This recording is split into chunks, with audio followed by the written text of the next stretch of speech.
Pemirsa, kini kami kembali hadir untuk menjumpai Anda dalam Berita Lampung bersama saya, Tika Rana. Sejumlah berita aktual dan informasi menarik lainnya telah kami siapkan untuk Anda. Berikut berita utama pagi hari ini. Mayat seorang pemuda ditemukan di drainase Jalan Tol Bakauheni, Lampung Selatan.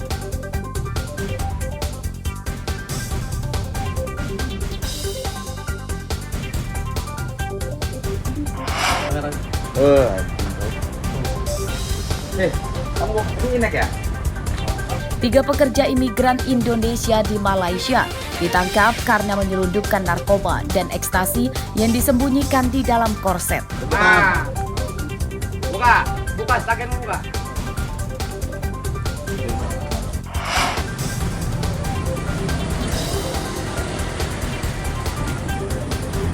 Emak-emak korban penipuan mengeruduk rumah dukun palsu pengganda uang di Jati Agung.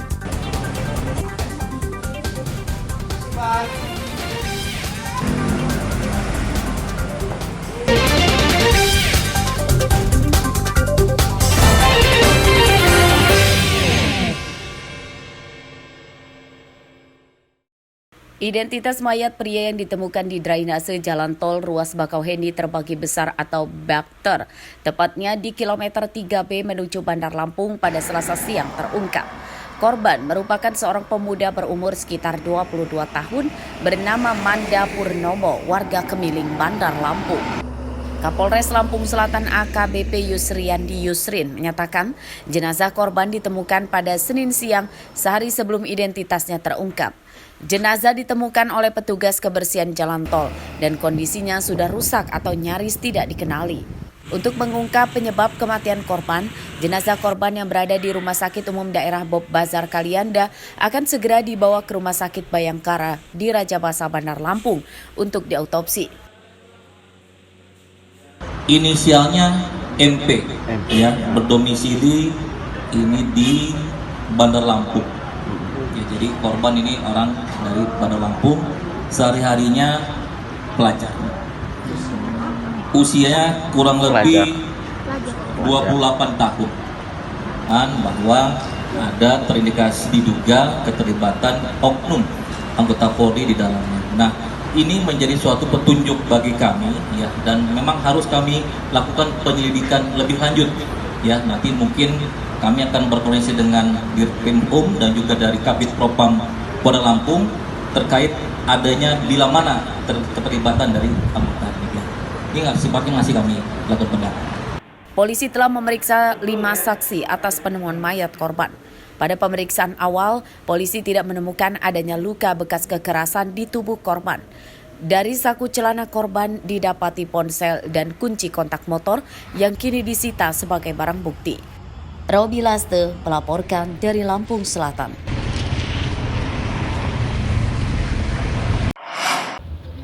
Pak, saya kesini udah izin Pak, udah WA, kasih. Hermansyah, orang tua dari anggota LSM bernama Imam Ardiansyah yang jadi korban pembunuhan, menangis di halaman Polres Metro pada Selasa siang. Ia dan anggota keluarganya mendatangi Polres Metro untuk mendesak polisi segera menuntaskan kasus pembunuhan tersebut dan menangkap para pelakunya. Keluarga korban menduga masih ada pelaku lain yang hingga kini belum ditangkap. Saya selaku orang tuanya minta diungkap motif dan pelaku ditangkap semua. Dan anak saya datang ke sana, saya menyusul dan terjadinya jauh cepat. Dan saya akan minta keadilan apabila tidak ditangkap semua. Saya minta ke besok saya mau ke Polda Lampung.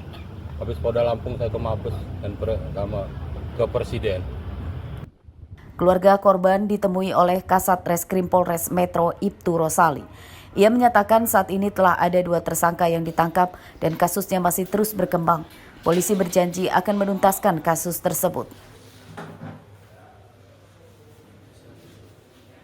Menanggapi dari apa yang disampaikan dari orang tua korban, kita sudah menindaklanjuti. Kami sudah menindaklanjuti apa yang harus kami lakukan. Baik yang melakukan penganiayaan sudah kita tindak lanjuti, baik yang melakukan tindak pidana penganiayaan mengakibatkan meninggal dunia seseorang sudah kita tindak lanjut, dan tersangkanya sudah kami amankan. Untuk pengembangan, adapun dugaan tersangka lain masih dilakukan penyelidikan untuk mengamankan para tersangka lainnya.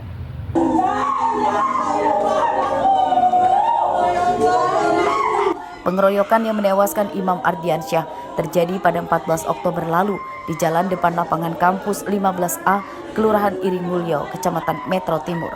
Korban yang membela adik perempuan karena dianiaya pacarnya malah dikeroyok 4 pria teman pacar adiknya dengan senjata tajam.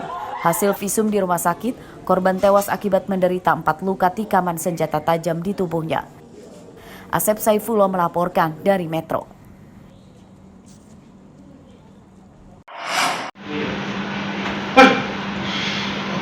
Seorang pemuda di Kalianda, Lampung Selatan, Selasa siang ditangkap bersama 2 temannya karena mengeroyok seorang pemuda yang merupakan pacar adik ipar dari tersangka Yoga Septami. 2 tersangka lain yang ikut mengeroyok korban kini masih buron. Akibat pengeroyokan tersebut, korban mengalami banyak luka memar di wajah dan tubuhnya. Saat diinterogasi polisi, tersangka Yoga mengatakan pengeroyokan tersebut dipicu kemarahannya yang memergoki korban mengajak menginap adik iparnya di hotel. Namun para tersangka juga merampas uang dan ponsel korban dengan dalih untuk membayar biaya sakit hati keluarga. Ada dari istri. Kenapa? Ada yang diapain? Dilecehin lah. Dilecehin? Ya. Kamu tahunya dilecehin gimana? Ya, dia pengen ngajak checking itu lah, Pak. Ada buktinya apa? Ke kosan. Enggak, kamu lihat di chat atau di gimana? Dia chatannya itu diliatin ke saya. Emosi. Terus bawa teman. Ya memang kita orang lagi nongkrong situ, Pak. Infonya ada yang bawa senjata, ada yang nunggu di depan jalan. Gimana, itu benar apa enggak? Enggak juga. Enggak juga. Terus itu orang berapa ke sana? Kita orang berlima lah, saya, Burun, Ipal, yang 2 tadi yang di atas tadi, Pak. Mereka malam sebelum kejadian sempat kumpul-kumpul. Di situ ada Y, kakaknya N, kemudian juga ada MR, ada A, dan juga ada A yang juga merupakan kekasih dari N. Nah, setelah itu dibawalah Agil itu ke lokasi seputaran Pemda, tepatnya di kantor Pemda. Disitulah perencanaan itu dimulai ya untuk merampas handphonenya si korban Agil, adik kita ini.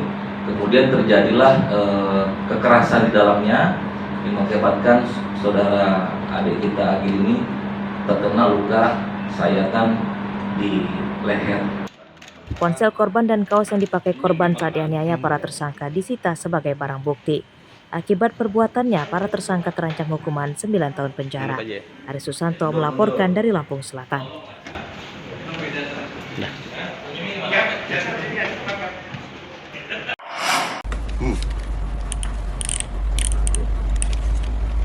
Pura-pura budak ya? Ini. 3 kurir narkoba jaringan internasional diringkus Polda Lampung di tempat peristirahatan atau rest area Jalan Tol Bakauheni, Lampung Selatan, Selasa dini hari. Ketiganya merupakan para pekerja migran Indonesia asal Madura, Jawa Timur. Bisa, Bang. Basnya tahan dulu. Buka aja nih, Bang. Mau buka sendiri? Ya. Tersangka akan menyelundupkan 7 kg sabu-sabu dan 204 butir pil ekstasi dengan menyamar sebagai penumpang bus antar kota antar provinsi. Narkoba tersebut disembunyikan dalam stagen atau korset yang dililitkan di perut dan kaki. Temukan sabu dari tersangka atas nama Badi dan kawan-kawan. Penyelundupan terungkap ketika para tersangka panik saat ada razia penumpang bus. Polisi yang mencurigai postur tubuh korban tidak sesuai kemudian menggeledahnya. Lihat ada 3 orang yang mencurigakan dan diperiksa dan ternyata memang di tubuh mereka terdapat sabu dan juga pil ekstasi. 3 orang ini merupakan pekerja migran Indonesia dari Malaysia dengan inisial RF, BD, dan ZA. Bahwa saudara RF ini membawa kurang lebih 2 kg sabu, di mana 2 kg sabu ini terdapat 2 bungkus besar ya, dimasukkan atau diletakkan di pinggang yang bersangkutan dan dibungkus dengan korset. Jadi pinggangnya itu ditutup dengan korset. Kemudian yang kedua adalah saudara BD ini membawa 3 kg sabu, di mana yang 2 bungkus besar ini juga ditempatkan di pinggangnya dan ditutup dengan korset, dan juga 2 bungkus lainnya ditaruh di betis sebelah kiri dan 2 bungkus lainnya di betis sebelah kanan. Hasil pemeriksaan awal, sabu-sabu dan ekstasi tersebut berasal dari Malaysia yang akan diselundupkan ke Jawa Timur. Penyidikan kasus ini masih akan dikembangkan polisi untuk memburu pemilik atau yang akan menerima narkoba. Babila Ste melaporkan dari Lampung Selatan.